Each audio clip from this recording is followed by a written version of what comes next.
Oke baik, Bismillahirrahmanirrahim. Assalamualaikum warahmatullahi wabarakatuh. Izin memperkenalkan diri, nama saya Sandy Aryadita dengan NPM 2478263. Oke baik, di sini saya akan mengajarkan sebuah tugas video hands-on yaitu di lab 11 dengan judul materi analisis regresi. Jadi kita kemarin sudah mempraktekkan sebuah praktek ya yang ditugaskan dengan adanya menggunakan pemilihan dataset ya. Di sini saya memiliki menggunakan dataset yaitu yang di bagian ke-6 Watt Engineer Energy Consumption. Nah, kalian bisa mendownloadnya di sini ya. Nah, ini langsung otomatis masuk ke Kaggle.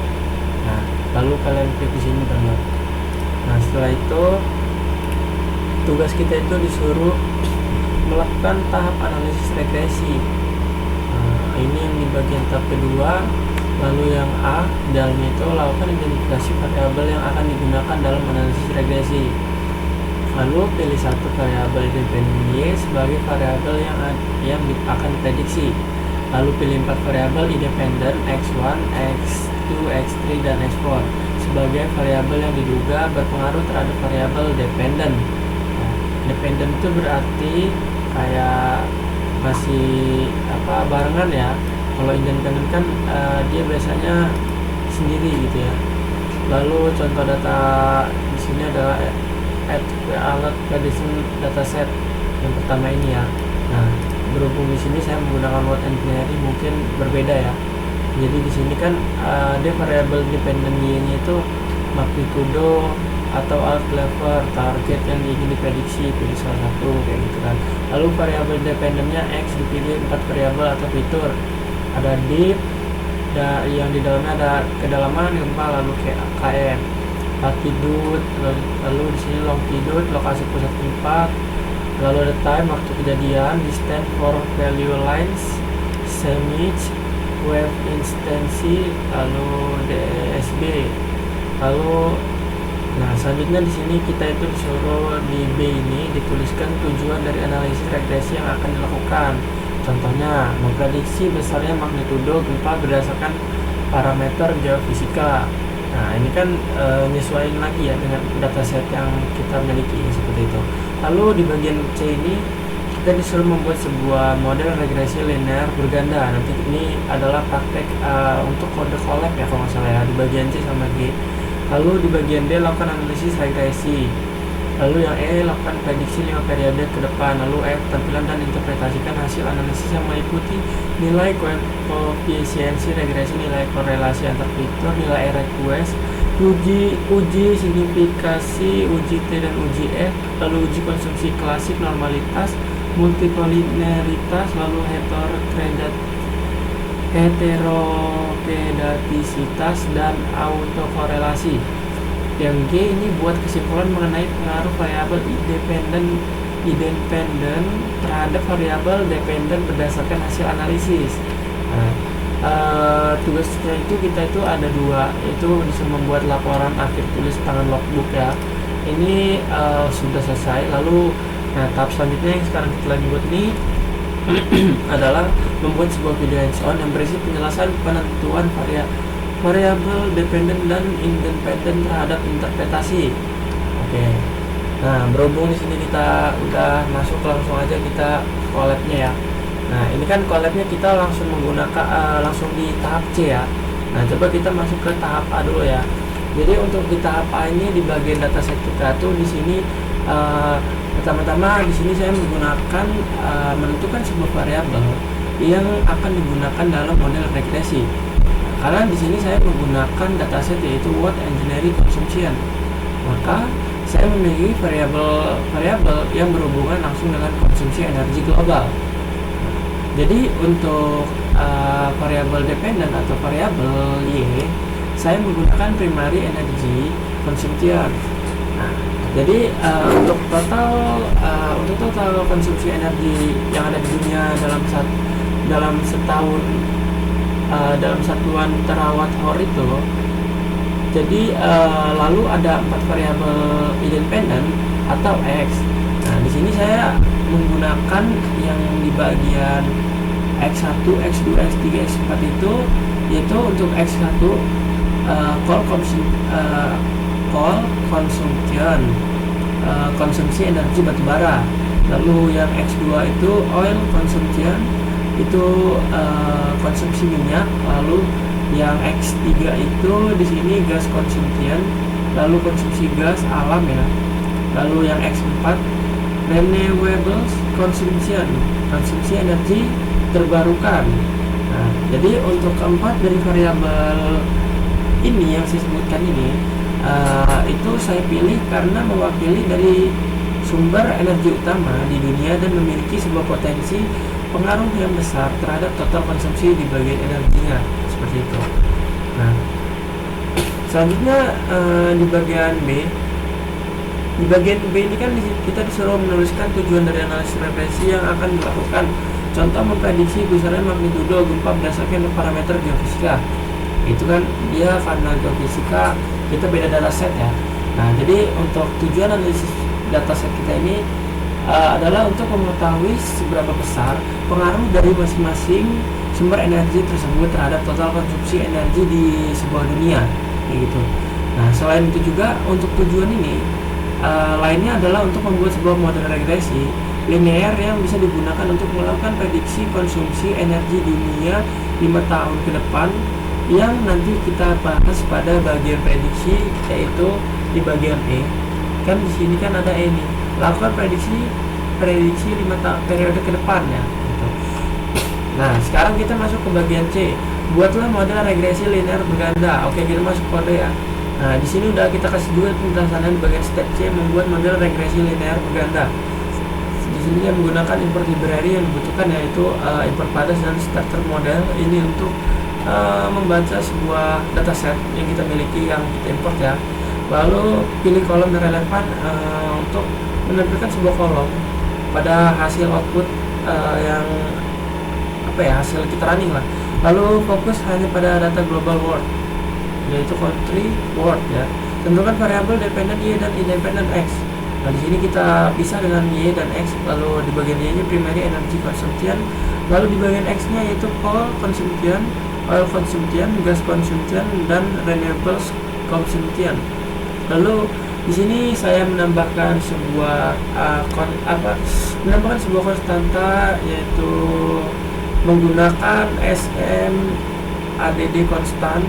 Lalu kita juga membangun sebuah model menggunakan metode OLS, yaitu atau bisa dibilang kayak inilah ya nih ya, model SMOLS-YX fit, itu untuk membangun regresi linear berganda. Lalu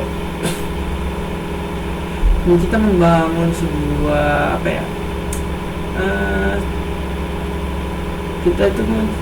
kita jalanin aja ya. Jadi untuk di print ini tampilan hasil yang telah kita interpretasikan di dalam kode. Nah, dan ini adalah hasilnya ya. Nah, dalam hasil ini kan kita bisa melihat sebuah OLS regression result ya. Ada di variable primary energy consumption. Dan di sini saya akan sedikit menjelaskan, yaitu adanya sebuah SDDR, lalu for consumption, koefisien itu ada koefisien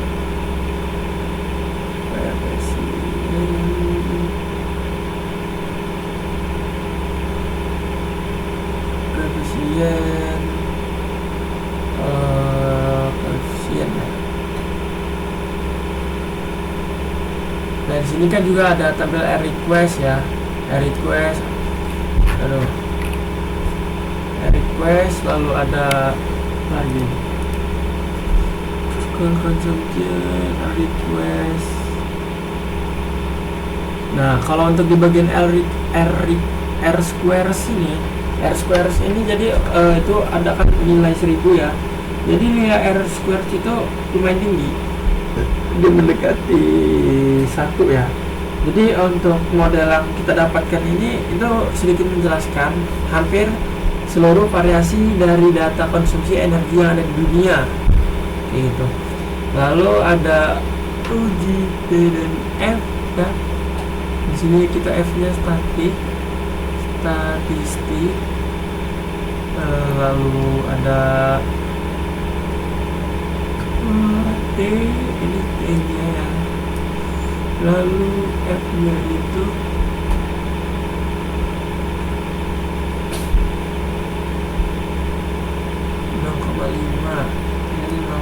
ini 0,25 nah, seperti itulah. Jadi untuk di pada bagian yang apa namanya uji T dan uji F itu, pada bagian P value itu merupakan sebuah variabel signifikan karena sebuah P value dan nilai F tes itu juga sedikit signifikan. Jadi artinya itu sebuah model secara keseluruhan itu sudah baik ya gitu.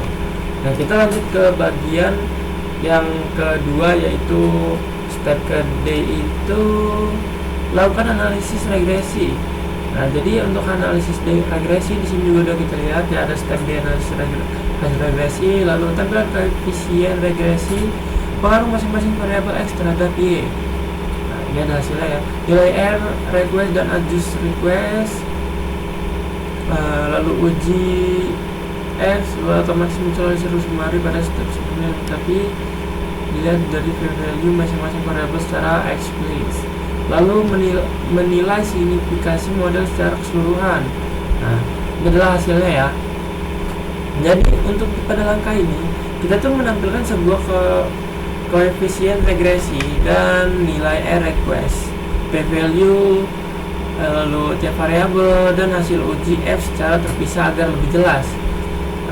Jadi untuk semua koefisien positif, lalu R request tetap sekitar misalnya 0,996 nih ya. Ini kan bisa kalian lihat nih, R request, lalu ada adjust R squared, ini ada 0,99 ya. Jadi semua variabel itu signifikan secara statistik, dan di bagian F test menunjukkan model signifikan. Nih F test nih 0.0.0. Nah, jadi artinya dari sebuah variabel dependen memiliki sebuah pengaruh nyata terhadap total konsumsi energi yang ada di dunia, kayak gitu. Nah, sekarang kita lanjut ke bagian step E. Di bagian step ini adalah lakukan prediksi 5 tahun periode ke depan.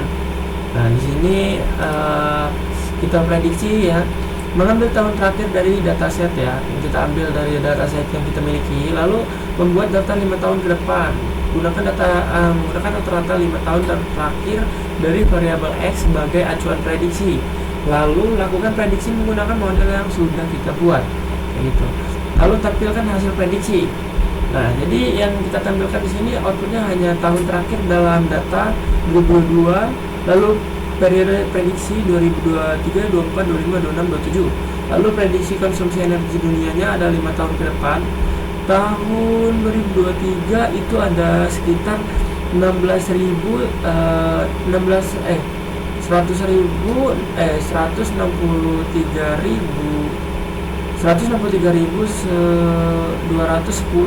TWh perkiraan ya. Nah, jadi di bagian prediksi di sini itu biasanya membuat sebuah prediksi konsumsi di bagian energi dunia untuk 5 tahun mendatang ya. Nah, caranya dengan mengambil rata-rata dari nilai 5 tahun terakhir untuk nilai variabel X dan memasukkan ke dalam model untuk dihitung nilai Y-nya. Nah, setelah dijalankan, hasil prediksi muncul seperti yang ada di gambar ya, yang ada dalam video ini. Lalu hasil dari konsumsi energi dunia diperkirakan berada di sekitar yang ada tadi udah saya sebutkan lah ya, gak usah saya sebutkan ulang di bagian ini. Nah, di bagian ini tuh hasil dari konsumsi energi yang ada di dunia, kayak gitu kan. Lalu memberi gambaran bahwa konsumsi energi global cenderung meningkat dan masih dipengaruhi oleh sumber energi fosil dari terbarukan. Sekarang kita lanjut ke bagian step selanjutnya, itu yang F ya.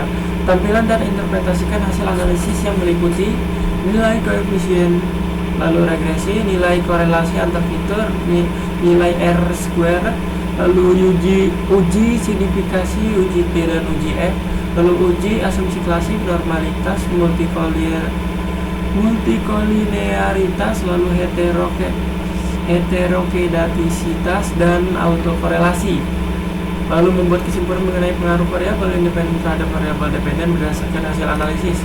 Nah, di sini kita sudah membuat tutorial juga untuk bagian step F, yaitu interpretasi hasil dan visualisasi. Kita di sini menambahkan nilai koefisien regresi, lalu korelasi antar variabel independen, lalu plot hubungan prediksi phase aktual.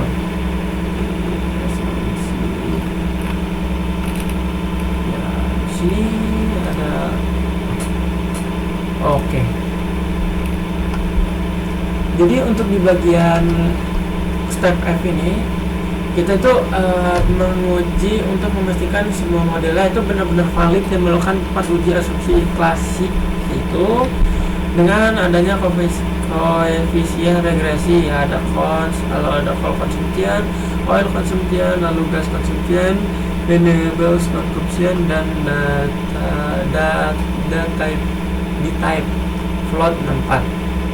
Nah, di sini kan kita bisa lihat ya, adanya interpretasi nilai koefisien menunjukkan beberapa besar pengaruh masing-masing variabel X terhadap Y.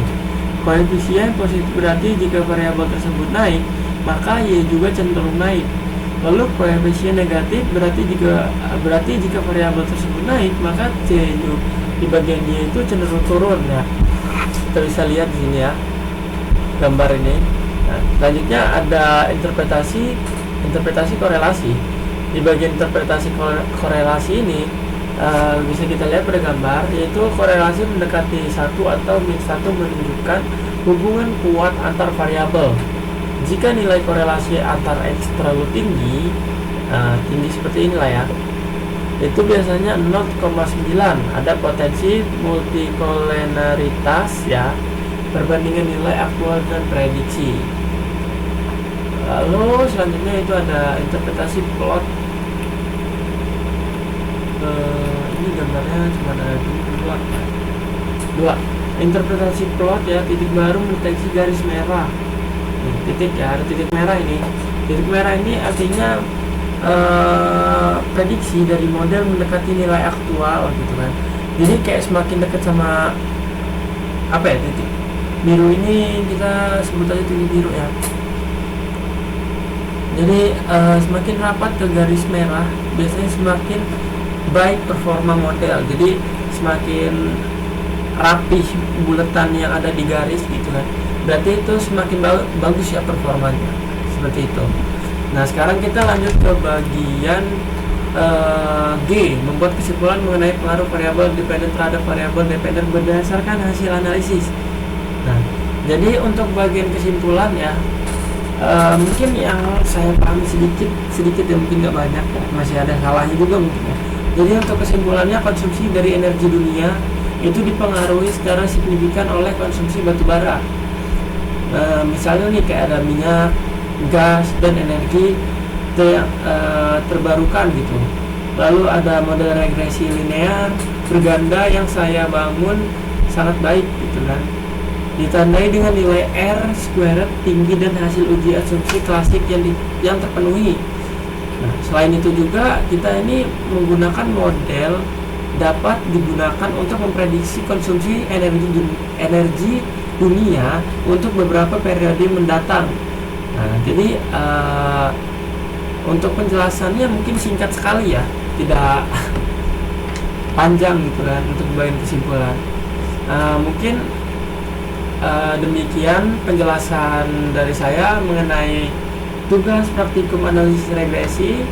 Terima kasih telah memberikan kesempatan untuk membuat sebuah video. Untuk kali ini saya tutup. Wassalamualaikum warahmatullahi wabarakatuh.